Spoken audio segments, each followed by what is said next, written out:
Hi guys, welcome back to my channel.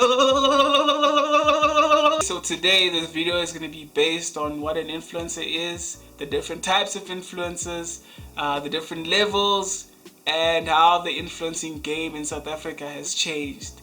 Yeah, I'm going to be adding some stuff in between to explain things better, but otherwise I hope in the end you understand what an influencer is and you understand the whole logistics behind it. So what is an influencer? Influencer is somebody who has the ability to change or persuade decision making. So if somebody has an opinion about a certain product or a certain stance about humanity or politics or anything in jail, and you're able to give them a different point of view, and they see that point of view, and maybe they take it as well. You're an influencer. You have the ability to persuade people to do certain things. Whether they do it or not, you are able to do it. Whether it be one person, two people, 5 people, 10 people, 20 people, you're an influencer. So what are these levels to this influencing thing? On social media, it is nano, micro, macro, and then celebrity. Some celebrities fall under macro. Some of them don't want to be called influencers. They just nano can vary from 150 followers to 40k, 50k, and then micro is like 50k to maybe 200k, and then higher than that is macro. The bigger, like if your base is really big, then you're a macro influencer. Which leads me to my next question, is how South Africa influencers in South Africa have changed over the years and the whole logistics around it.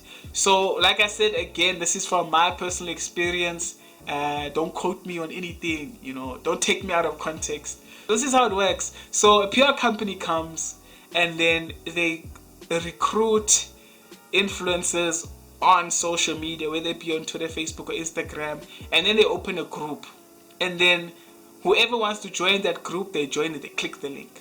So after that, they negotiate with you. Okay, they tell you, this is how much you're gonna get paid for this gig.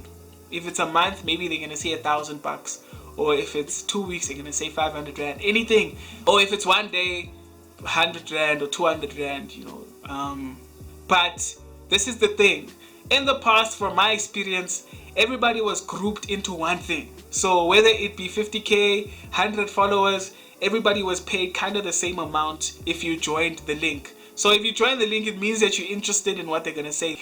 But if you're not happy with what they've presented, you can leave. They always say that in the groups.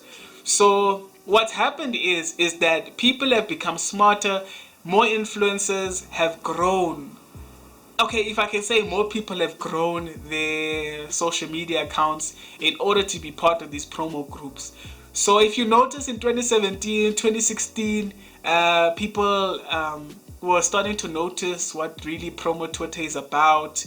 They could pick out what promo is, what promo isn't. That's why these days influencers are noting on their tweets or their Instagram posts or Facebook that it's an ad that they're pushing.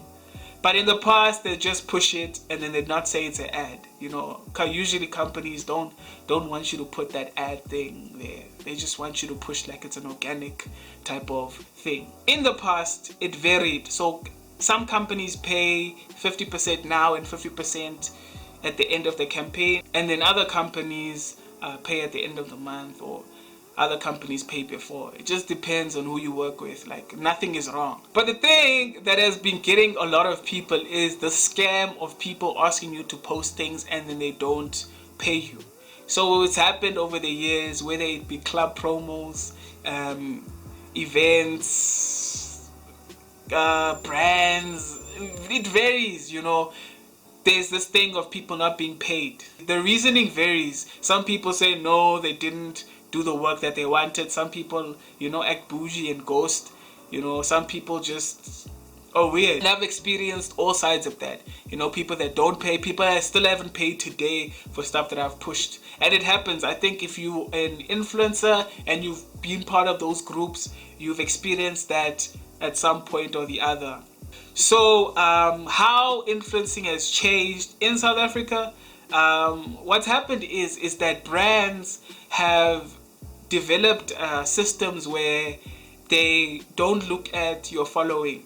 You know, they don't look at your base. They don't look at how big you are anymore. They have a certain requirement, maybe 10,000 followers or 5,000 followers or 300 followers or 500 followers. As long as you meet their needs and you follow their criteria of how to go about pushing whatever you're pushing, they're going to be happy with you. They're going to pay you a fixed amount that everybody's going to get paid, whether you're big or small.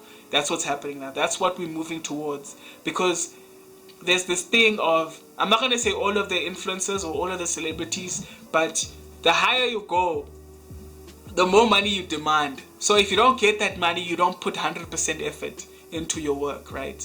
Or what happens is that PR teams pick wrong people. So they pick people that have 200k followers, but these people don't specialize in whatever they're going to promote, right? So they don't know how to go about promoting it, or they act bougie and don't promote it because they're not being paid their fixed amount that they usually get paid by other brands. Let's use me as an example. So I'm paid 2,000 Rand for an event to go speak and to go attend it and just to show face, and nothing on the print, on the fine print, says I need to tweet about this event. I go to the event, I talk, I watch other people, and I eat whatever they provide, and I go into the VIP section, whatever that they've provided. And then I leave that event without tweeting anything, without taking any pictures to show people that I was at this event.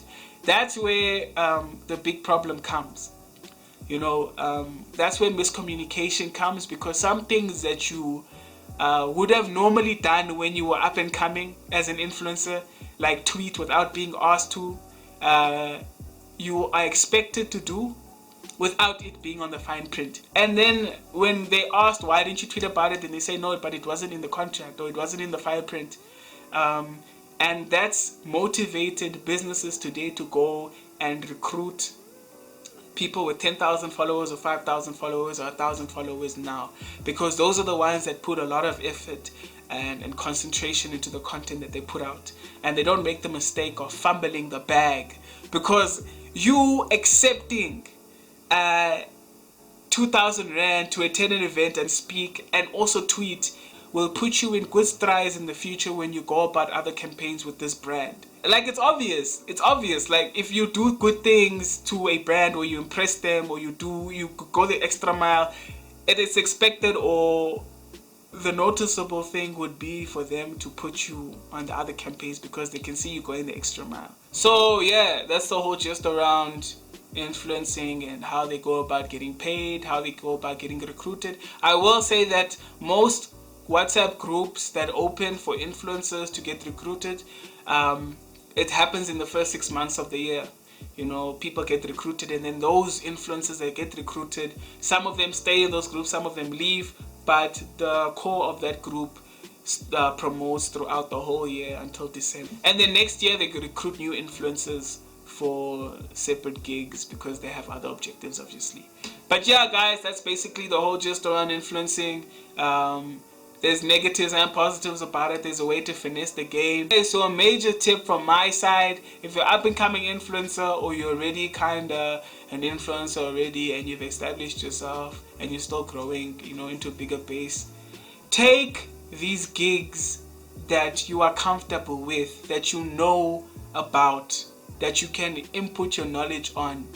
And if they don't pay you immediately through cash and they pay you through gift cards, take them, because it's going to help you in the future when it comes to other brands and networking. And you know, if people are comfortable working with you, they'll give you more jobs. But if you make them uncomfortable, you're not going to get any jobs, or you're going to develop a bad name in the whole entertainment industry thing. Make sure that you also think on your feet. Money doesn't initially come through direct, like it doesn't come through what you're doing now. You have to also think about how people are going to perceive you in the future. If you want me to talk about anything else specifically, you can comment below.